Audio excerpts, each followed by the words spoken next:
St. Paul. It's the Treasures of Napoleon. It's an exhibit, and it has landed on Harriet Island, but not on land. Here's M.A. Roscoe.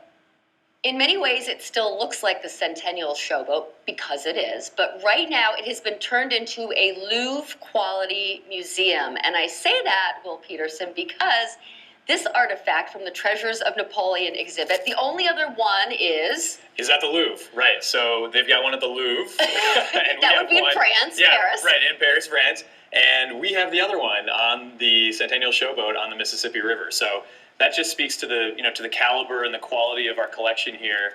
It really is worthy of the top institutions in the world. Onto this bed, and no simple cot for relatives of Napoleon. That's right, that's right. This is the imperial bed of Napoleon's brother, Jerome Napoleon. Smart guy, took his older brother's name, as you might imagine. That probably opened some doors for him back in the day. But the bed is a phenomenal piece of history, and it's the only imperial bed in a private collection. A side note, this is the only place on the Centennial Showboat that the boat would fit. That's is right. On the stage. And I'm pointing out that we are on the Centennial Showboat, kind of an unusual place to have an exhibit of this caliber. You're with EDG. Why did you decide to bring it here? Right. Our company, Exhibits Development Group, is headquartered in St. Paul. We've been in business for about 10 years. And it's one of our missions to share culture around the world. We tour exhibitions all over the world. But it's one of our missions moving forward to bring all of those exhibitions into our backyard here in the Twin Cities. So we had an opportunity to bring the Treasures of Napoleon to St. Paul. We met with the mayor's office. We met with Visit St. Paul. We met with wonderful partners in the St. Paul community. And the mayor's office suggested the Centennial Showboat as a venue. Paddleford and the University of Minnesota are fantastic partners in the venture, and here we are. The collection not only talks about what Napoleon did as far as his military conquests and the art he inspired, but you really get to know Napoleon the man. It has his personal effects, as you mentioned.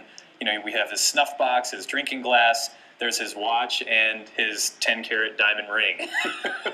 Wait, I thought maybe that was for one of his wives. No, he wore that. That was his ring. A little feminine, but I think he could carry it off. If anybody could, Napoleon could. This is his bi-cornered hat. His bi-cornered hat, right. Pretty iconic. Absolutely, absolutely. This is his summer edition. The winter edition had silk on the outside and fur on the inside, so it was a lot warmer. But this is a felt hat, one of very few in a private collection. So as far as that pose goes, and you can do it better, you have a jacket. That's Do right. we know where that came from? We don't.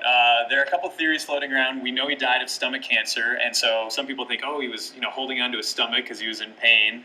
Other people think he was just, it was just sort of a comfort thing. So no one really knows why he made that pose. We're going to have to let that mystery be, but you can find out lots more about Napoleon through January 10th here at the Centennial Showboat. Back to you.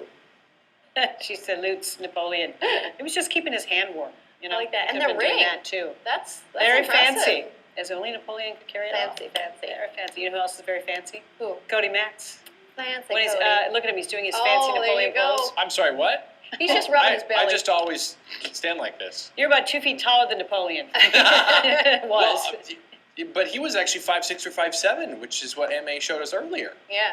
Taller than you would. Well, would have still, thought. you're a tall guy. I'm a foot. almost a foot taller than he is, but you know what? That's all right. He'll fit in nicely here because I tower over everyone at Fox 9. So there you go. Here's a live look at Highway 7.